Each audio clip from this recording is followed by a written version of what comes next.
Haleluya dan damai sejahtera untuk kita semua. Masih melanjutkan seri berbuah ya. Dan mulai hari ini saya akan menyampaikan mengenai buah roh satu persatu. Buah roh yang pertama yaitu tahu sendiri ya, kasih. Di Markus pasal 12 ayat 30 dituliskan demikian.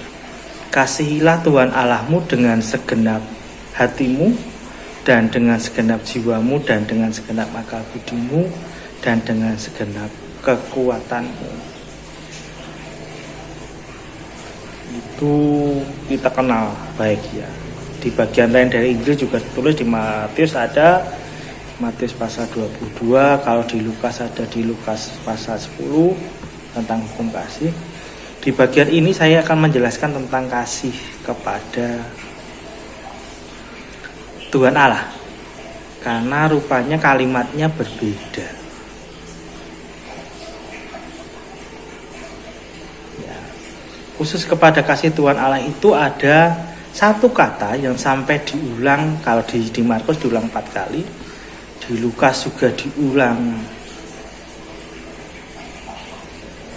Kalau di Lukas diulang segenap hati, segenap jiwa, segenap kekuatan, sama 4 kali. Kalau di Matius diulang 3 kali ya, kata segenap. Mengasihi Tuhan Allah dengan segenap.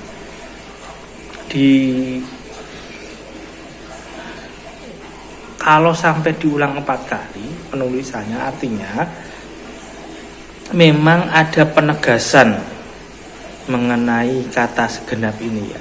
Dalam bahasa Yunani ya, segenap itu ditulis dengan kata holos. Holos ya, paling tidak ada 3 makna. Yang pertama lengkap, keseluruhan. Yang kedua sempurna, menyeluruh. Yang ketiga itu pada semuanya, sampai hal-hal yang kecil.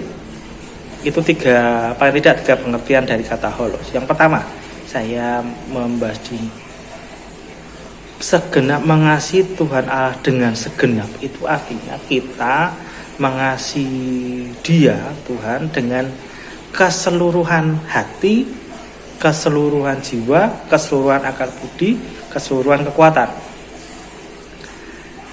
Tidak bisa hati, jiwa, akal budi dan kekuatan kita waktu mengasihi Tuhan itu terbagi-bagi. Ada yang mengasihi, ada satu bagian yang mengasihi Tuhan, tetapi masih ada juga bagian yang mengasihi dunia, mengasihi harta gitu ya. Tidak boleh. Itu bukan mengasihi Tuhan dengan segenap. Ya, jadi harus keseluruhan. Yang kedua, holos, segenap itu menyatakan sempurna. Sempurna dalam hal kuantitas, sempurna dalam hal waktu, sempurna dalam hal tingkatan, sempurna dalam hal kadar ya. Itu bahasanya, kadar. Artinya begini, apakah kita sudah mengasihi Tuhan Allah dengan segenap itu? Pertanyaannya, apakah kita sudah mengasihi Tuhan Allah dengan kuantitas, dengan kadar, dengan waktu yang sempurna? Itu maksudnya, yang dimaksud dengan segenap. Yang kedua, yang ketiga, mengasihi Tuhan dengan segenap itu, holos itu sampai dengan hal-hal yang kecil. Pada semuanya, sampai kepada hal-hal yang kecil. Tidak bisa begini, misalnya kita mengasihi Tuhan waktu bergereja, berkebaktian di hari Minggu, tapi waktu kita bekerja hilang kasihnya pada Tuhan. Tidak bisa, sampai kepada hal kecil di dalam hidup kita.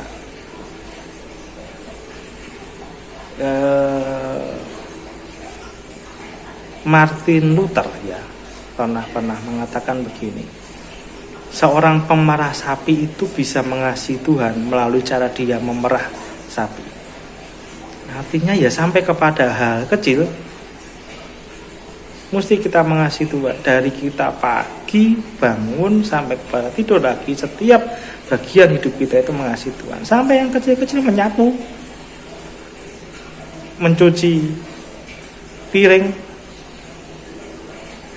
yang punya cucu ngomong cucu gitu ya, sampai kepada yang segenap kecil itu ya, itu yang disebut segenap, mengasihi Tuhan Allah dengan segenap. Nah, bedanya adalah ketika hukum kasih yang pertama ini dituliskan, kata segenap ini tidak digunakan ketika kita mengasihi sesama manusia. Artinya mengasihi Tuhan Allah itu harus menjadi prioritas.